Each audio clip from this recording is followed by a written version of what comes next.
रामधारी गुप्ता, खंड 2, dictation number 19 और 20, speed 100 word पर minute, total words 1000। Dictation start होगी 5 सेकंड्स में।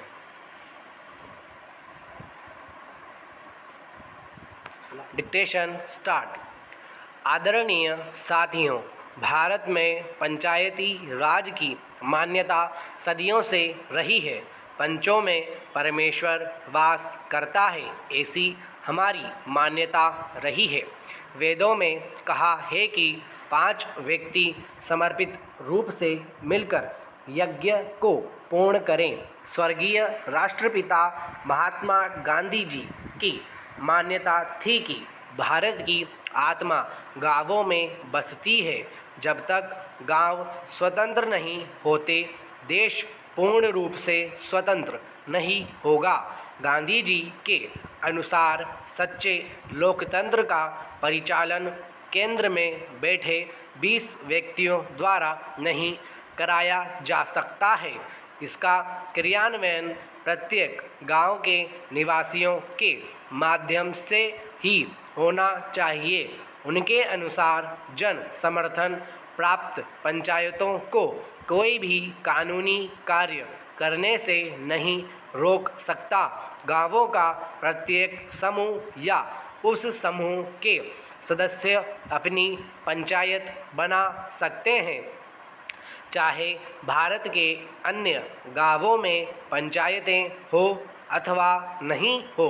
गांधी जी की यह मान्यता थी कि हर अधिकार कर्तव्य से ही मिलता है, से कोई भी वंचित नहीं कर सकता। पंचायत लोगों की सेवा करने के लिए तथा भारत का हर लोकतंत्र इकाई गांव ही है। भारतीय संविधान के अनुच्छेद 40 में पंचायती राज के संबंध में अंकित किया गया है कि राज्य ग्राम पंचायतों का संगठन करने के लिए अग्रसर होगा तथा उनको ऐसी शक्तियां और अधिकार प्रदान करेगा जो उन्हें स्वायत्त शासन की इकाइयों के रूप में कार्य करने योग्य बनाने के लिए आवश्यक हो। इस उद्देश्य से प्रेरित होकर भारत सरकार ने पंचायती राज व्यवस्था को सुदृढ़ करने के लिए समय समय पर कदम उठाए हैं। 2 अक्टूबर 1992 को भारत सरकार द्वारा ग्रामीण विकास हेतु सामुदायिक विकास कार्यक्रम प्रारंभ किए गए। इसके अधीन स्थानीय विकास हेतु सरकार द्वारा विकास खंडों को अनुदान राशि दी गई। भारत सरकार ने देश के ग्रामीणों का सर्वांगीण विकास करने हेतु पंचायत राज संस्थाओं के संबंध में 1957 में बलवंत राय मेहता समिति का गठन किया। इस समिति ने सिफारिश की कि विकास से संबंधित समस्त कार्यों को पंचायती राज संस्थाओं को सुपुर्द कर दिया जाना चाहिए। पैरा समिति की सिफारिश के अनुसार ग्राम स्तर पर ग्राम पंचायतें पूर्णतः निर्वाचित हो। इनमें 2 महिला, अनुसूचित जाति व अनुसूचित जनजाति का प्रतिनिधि मनोनीत हो। ब्लॉक स्तर पर पंचायत समिति विकास के समस्त कार्य हाथ में ले। ऐसी व्यवस्था है कि पंचायत समिति धीरे धीरे एक सक्षम प्रजातांत्रिक संस्था के रूप में कार्य करे।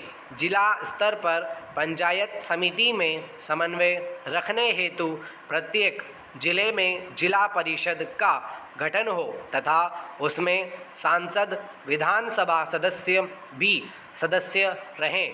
भारत सरकार द्वारा बलवंत राय मेहता समिति की सिफारिशों को स्वीकार करते हुए राज्य सरकारों को निर्देश दिया कि ग्रामीण क्षेत्रों का विकास करने हेतु पंचायती राज व्यवस्था शुरू की जाए।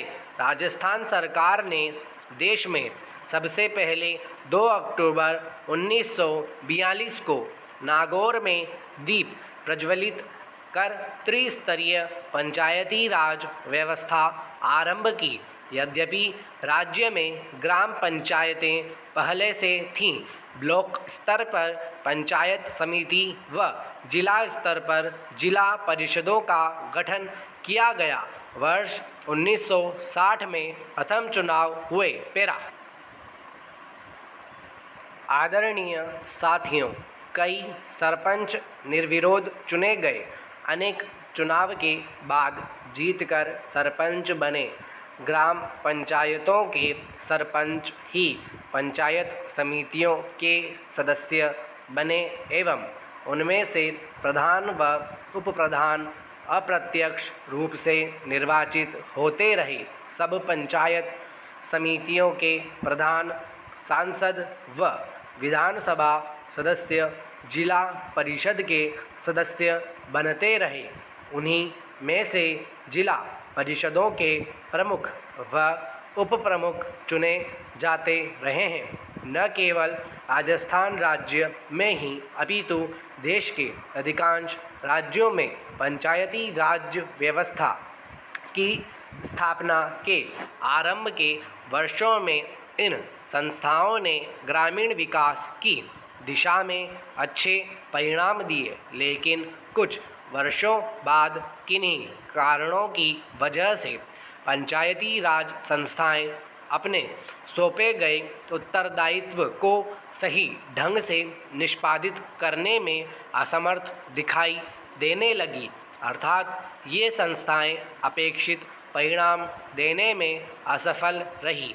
इसका सबसे बड़ा कारण इन संस्थाओं के पास वित्तीय साधनों की कमी रही। साथ ही अधिकांश राज्य सरकारों ने पंचायती राज संस्थाओं के चुनावों में भी अधिक रुचि नहीं ली। पंचायती राज संस्थाओं को अधिक गतिशील बनाने हेतु अशोक मेहता कमेटी ने सिफारिश की कि विकास कार्यक्रमों एवं योजनाओं को क्रियान्वित करने की जिम्मेदारी जिला परिषदों की हो। समिति के अनुसार पंचायतें 10 से 15 गांवों की मंडल पंचायतें हो तो अधिक सक्षम होंगी। ये मंडल पंचायतें ग्रामीण विकास योजनाओं का क्रियान्वित करेंगी। साथ ही समिति ने पंचायती राज संस्थाओं के चुनाव मुख्य निर्वाचन अधिकारी से करवाने की सिफारिश भी की। ग्रामीण विकास की प्रशासनिक व्यवस्था व गरीबी उन्मूलन समस्याओं हेतु गठित GVK राव कमेटी ने जिला स्तर पर योजनाएं बनाने व नियमित चुनाव कराने की सिफारिश की थी। देश की पंचायत राज व्यवस्था को सुदृढ़ व पुनर्जीवित करने हेतु गठित डॉक्टर लक्ष्मीमल सिंघवी कमेटी ने ग्राम पंचायतों को अतिरिक्त वित्तीय साधन देकर अधिक सक्षम बनाने पर बल दिया तथा साथ ही पंचायती राज संस्थाओं को संवैधानिक मान्यता दिए जाने पर भी विशेष बल दिया। पेरा। देश में पंचायती राज संस्थाओं की बिगड़ती हुई स्थिति को ध्यान में रखते हुए पूर्व प्रधानमंत्री श्री राजीव गांधी ने पंचायती राज ढांचे को सुदृढ़ बनाने की कल्पना की थी और उन्होंने पंचायतों को अधिक अधिकार सौंपने तथा महिलाओं और कमज़ोर वर्गों की इन संस्थाओं में अधिक से अधिक भागीदारी देने की परिकल्पना की थी। हमारे वर्तमान प्रधानमंत्री के प्रयासों से अब यह संभव हो पाया है कि इस संबंध में शुरू किए गए प्रयासों तथा राष्ट्रपति महात्मा गांधी जी के ग्राम स्वराज्य के स्वप्न को साकार बनाने की दृष्टि से संविधान में 71वीं संशोधन की कुछ महत्वपूर्ण बातों का जिक्र करना चाहूँगा।